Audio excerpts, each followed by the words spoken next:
So, I'm gonna try to tell the story, my story. So, my name is Tina Marie. Um, I was born into an abusive family by a single mother and a father whose goal it was to have sex with every virgin in town. He got another woman pregnant at the same time. A couple months later, he ended up marrying her and didn't even know how to spell my last name. So I ended up finding the guy when I was 15, and he ended up being a douchebag anyway. So, but that's not the point.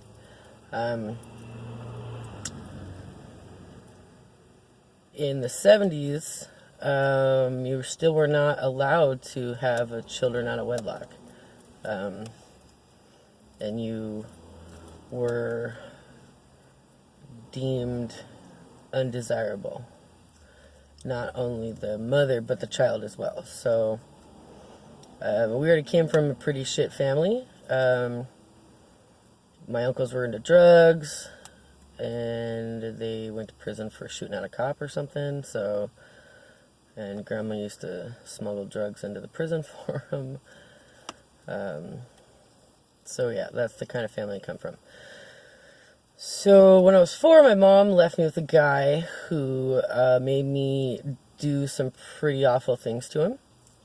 And then she beat him pretty bad after I told her what happened. Then she and my uncle went to his house. Apparently he was 18. Went to his house and beat him up again and his mother. And stole some stuff too, I guess. Payment. I don't know. But that started a chain reaction of events that led us to be on the run from the law, as my mom called it, for our whole lives. She didn't end up getting picked up till like 2003 or something like that, and extradited back. But they were going to give her like 25 years or something, so she just ran. She took me and we ran. And that situation does not lend well to getting any kind of actual support for anything other than just being an abusive shit family. So, I ended up watching my mom get beat often. She had a drinking problem and an attitude problem. She didn't want to take any more abuse, so more abuse always happened. She always told me that it was my job to break the cycle of violence in our family, and that it was my job, that it was all rested on my shoulders because no one else could do it. So, if you fast forward to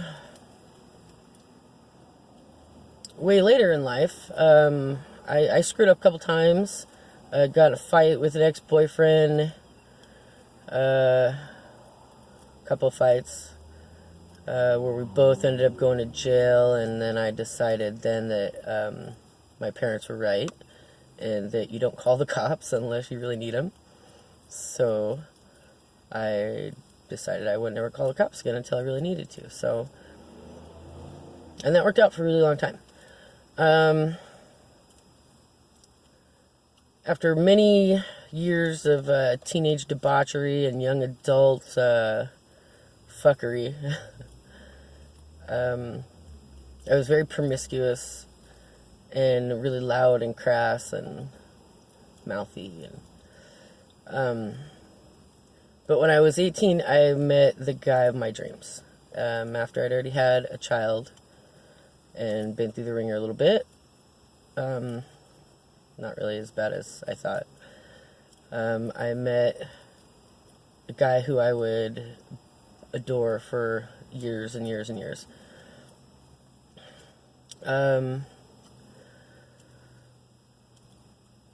We ended up getting together years later, after, he went and had a child with some other woman, and that didn't work out. I got married and left the guy real quick because that didn't work out. He was pretty violent as well, and I wasn't about to do that. So by the time Brian and I ended up getting together, I was turning into a different person. And then being with him really helped change my idea on sex and sexuality, and what it meant to have self-respect, and what it meant to be, to have like give and take in a relationship, and to care about the other person, and not just what they could do for you and all that. So our little romance turned into something really beautiful for me, and really beautiful for him as well. So I thought. So it worked out for a really long time.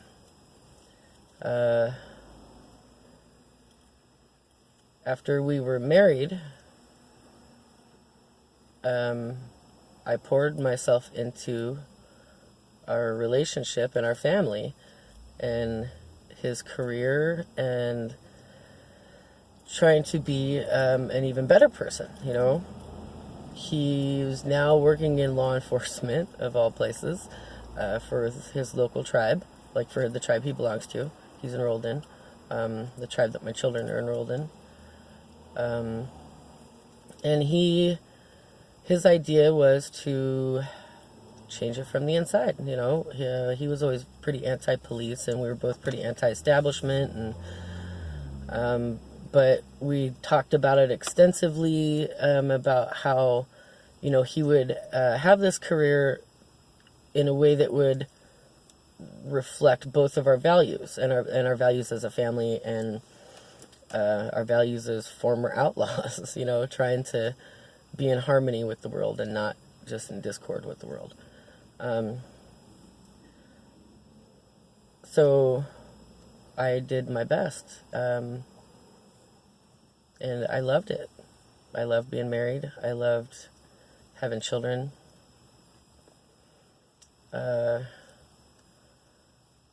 The stress started to hit in when we got pregnant with our second child together, which was our fourth all together, between the two of us.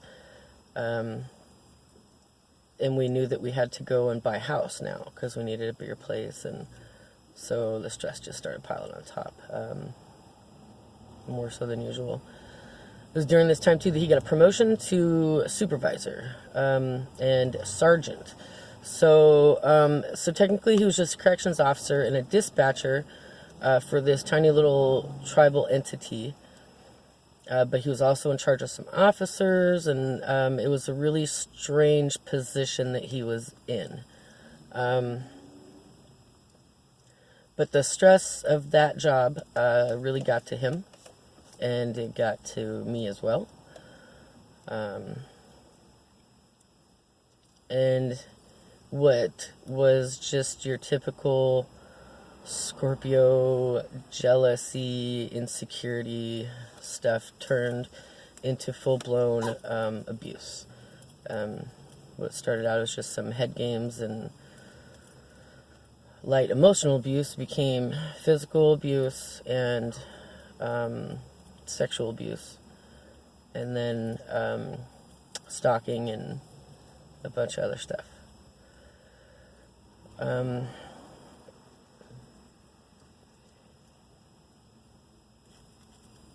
I didn't know what to do about this. I didn't want him to go to jail. I didn't want our family to be torn apart, and I knew that it was my job to stop it, and to stop the cycle of violence in my family, and I just let him do this to me, and I let this happen to our family. That's what it was like for me. And so I was hell-bent on doing everything I could, short of having him arrested, to fix this. Because I know that things aren't as cut and dry as people think, and that, he wasn't the monster that he was looking like. And so I set out to fix it in the right way.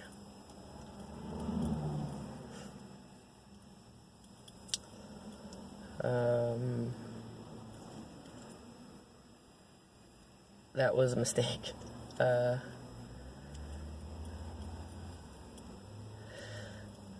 So, I called his mother. She told me about the lady that she worked with and that she knew who ran the domestic violence advocacy program down at the tribe. Her name was Billy, and that I should go talk to her. So that's what I did. I did that, and then I started going to their group meetings where we did like drumming and sharing and praying and singing and all that, and it was really good. It was really, really good. I loved it. I also called his boss, the chief of police, that would be Chief Duenas, and tried to get help for us that way. I'd read the books, and the books were saying that he needed to be held accountable in order to change. The Al-Anon said something completely different, and he liked to blame everything on drugs and alcohol. So that was really confusing. So the books and all the information that I got about being involved in an abusive relationship said to, basically hold his feet to the fire, hold him accountable, don't let him just keep getting away with it, call him out on the floor when it happens, all that. But the AA or the Al-Anon stuff said gray rock, basically. Don't let them know that they're affecting you. Don't wear it on your face. Don't say anything about it. So yeah, very confusing stuff. When I told the chief about what was going on, I didn't let the chief know that Brian had a drug problem. I actually told him that I had a drinking problem and that I was going into treatment and to do everything that I could to take care of my end of taking care of our family. Little did I know that Chief was having his own discussions with Brian and telling him how to get away with things and how to get around this. So I never wanted a divorce. I only wanted the abuse to stop, and I didn't want him in any trouble. I just wanted him to see what he was doing to me and how it was affecting me and us as a couple and us as a family, my role as a mother, our children, my child that wasn't his. But he never got any of that. And the times that he did, the times that it really sunk in, he just returned to the safety of the drugs and the alcohol and the entitlement. Because apparently what's said on the outside and what actually happens underneath are two different things. So in our world, we say like, oh, domestic violence is bad, and it's not okay to abuse your wife, and you're supposed to have respect for them and all that. But what actually happens is, especially in law enforcement, we are property. I was his property to do whatever in any way he saw fit. Considering that I also had a drug problem, I smoked weed. That was my drug problem. And I drank, and we did drugs together, but we couldn't talk about his drug problem, only mine. So I had to take it all, and so I was like, all right, well, that's my job. I'll just take it all, and I'll deal with it. But there was no way to deal with it. There was no way at all.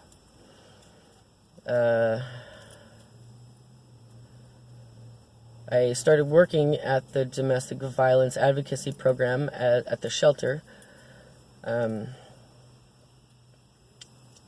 that kind of diffused things for a while.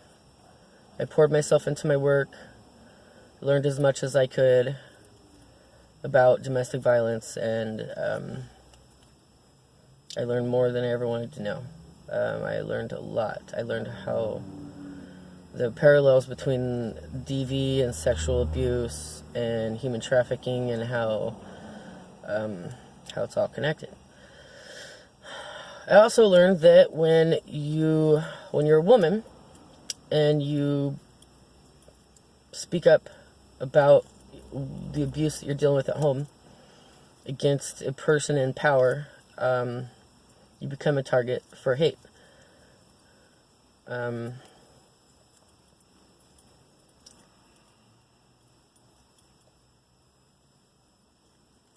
that even your boss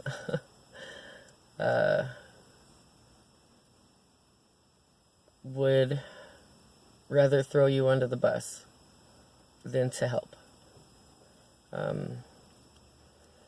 After about 4 years of working in the DV program, things getting worse and worse with him, and us growing farther and farther apart. He started ramping up or escalating his abuse again, the head games and the stalking and the sexual abuse. And I couldn't take it anymore, so I told him he had to leave. So he moved out and got his own house, his own rental house or whatever, right down the road from me. And then kind of all hell broke loose.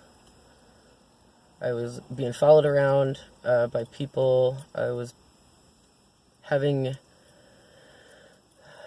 my house be broken into. And I thought that it was him trying to scare me. So I filed for divorce. And when I filed for divorce, it escalated him seriously. And then I ran. I was getting prank phone calls from police officers. I was getting prank phone calls from funeral homes. I was getting life insurance paperwork left on my lawn from prominent tribal members. Somebody wrote the word slut in my lawn in like bleach or something. Crazy things were happening. I was being followed around everywhere I went and harassed.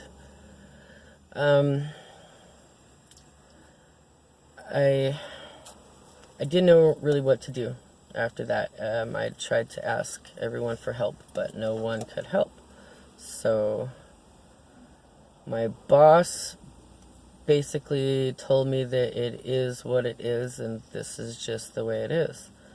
And that DV has extra layers, especially when you involve a member of law enforcement.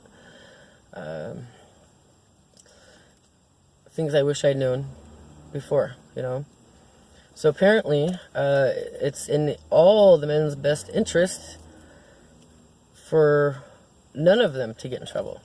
Because when there's any kind of DV charges or a protection order, the man loses the perpetrator loses their gun rights for a year or whenever, for however long.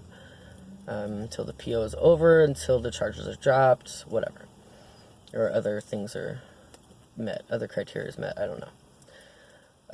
Well, apparently there's a whole group of people who will do just about anything they can to make sure to discredit anyone who brings these charges against someone in power. Because if one of them loses their gun rights, it is dangerous for all of them. And these men, and I'm assuming women also in power, will break laws and ethics to uphold these ideals.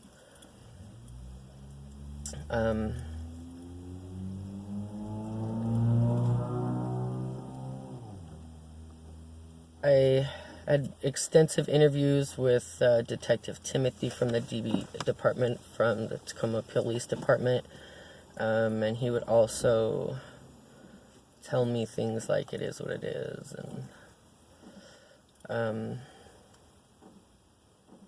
and everything went back to our drug use. So basically nobody was taking anything I said seriously because I was a former drug addict. He got away with stealing meth from work. He got away with crashing our car in a hit and run. And he got away with beating me. He got away with raping me. He got away with stalking me. He got away with putting my pictures of my body online.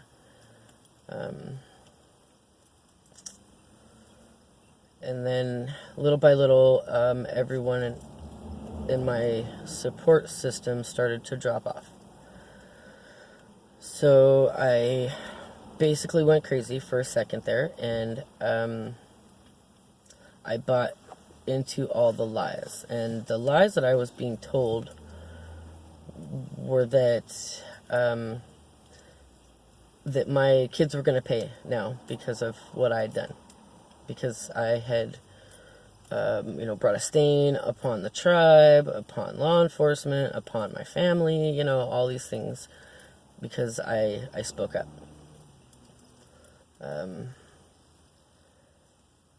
And now my kids were going to suffer for it. Just like I suffered for it as a child because my mother spoke up. So I was convinced that I needed to leave. So I apparently left, and I ended up in Portland in a hospital.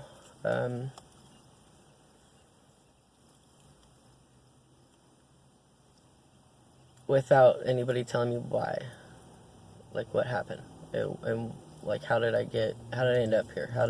How did it get this bad? I'd never, I'd had PTSD since a child, basically, but never, ever, ever, even on the most LSD, never, ever have I ever experienced psychosis or fugue state or any of the things they try to call us. What I called is I was ran out of town, and I had the fear of God put in me. I recall calling my boss from a cell phone that I purchased while I was out, in a panic, and asking her what I should do, because I didn't know what I was doing. And she told me to look around. What do I see? She said, walk straight to that park that you see, and just don't stop. So as I'm walking there, the police pull up and they put me in their car, and they're taking me to the hospital. I get to the hospital, and the police tell the people at the front desk that they found me on a bridge, ready to jump. And that's not at all what happened. But when the police tell you that they found you on a bridge, they found you on a bridge, I managed to not go any crazier. And my mom and one of her friends came and picked me up from Portland, and I never quite recovered from that.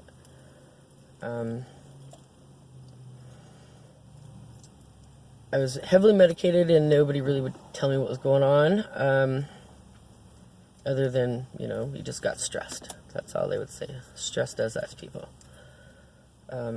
But no one would acknowledge what was going on as far as the domestic violence and the stalking and the, at this point, organized stalking orchestrated by the Tacoma Police Department and the Puyallup Tribal Police Department and the Puyallup Tribal Narcotics Task Force.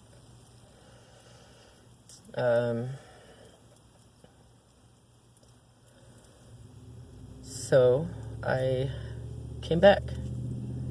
I remember being under a bridge in Portland, barefoot, and freaking out before I ended up calling my boss, thinking that the world was about to end. And I remember telling myself, if just get me home, get me back home to my children, and I'll do anything I have to do to make this right.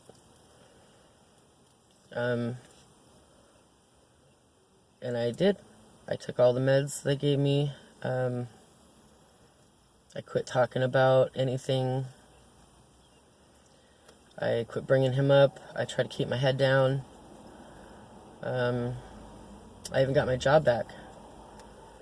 Now, when I got my job back, I was given a really gross shift, the swing shift, knowing that I couldn't take care of my kids, and that my mom would have to take care of my kids for me while I was at work. And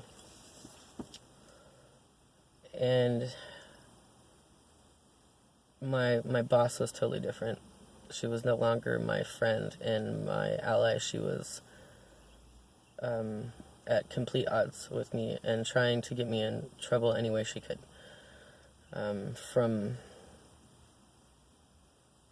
Just in the most ridiculous ways. But, I kept my head down. I went to work. I did my job. And I waited for this protection order to be up. It's at this point I had a year-long protection order. He was allowed to see the kids. We had joint custody. And my friends and family were just telling me that no, all this was just stress, and that it happens and he'll get over it. It's just a bump in the road. And I really thought that if I just said the right things and took the blame for everything, that things would be okay. And they weren't. Brian came back. We tried to be friends. We were friends for a while. And then we both needed a better place to stay. So we got back together. He got back together with me. We weren't allowed to be together until he said so. I wasn't allowed to say anything about him on Facebook until he said so. He would tell one people one thing and tell me something different. But at this point, I'd lost my job again because the anniversary, of us came up, and I was supposed to go and train the police officers at the tribe on domestic violence, and I really just couldn't look those men in the eye after they helped my husband abuse me and then helped him cover it up. So I had a hard time doing my job, so I was let go. I was not able to find another job in Tacoma, and we were going to move out of the state. We were going to move away to safety because also by this point he had me convinced that it wasn't him that did all those crazy things, like the stalking and the extra harassment and stuff, but the FOP. Now, the FOP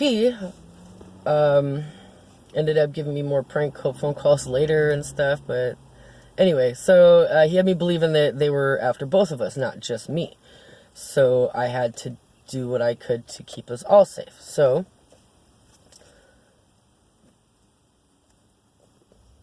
we just won't bring that kind of stuff up anymore, Well, that wasn't entirely true either, because once we moved back in together and moved away to Shelton, which would be where one of my oldest, dearest friends lives, I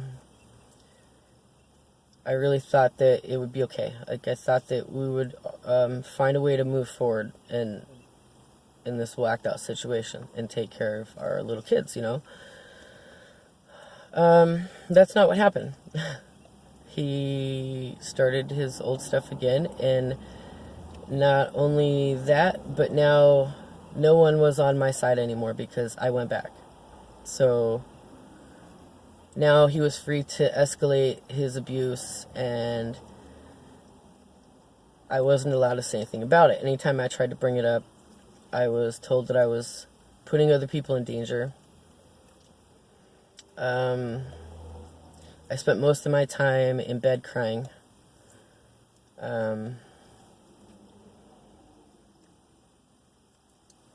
Anytime I tried to go out and do anything, like I used to go play a geolocation game, everyone that was in that game started to harass me.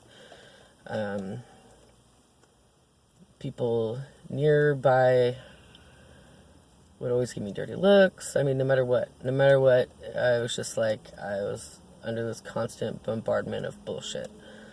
So my oldest, dearest friend, who was my biggest support system, no longer supports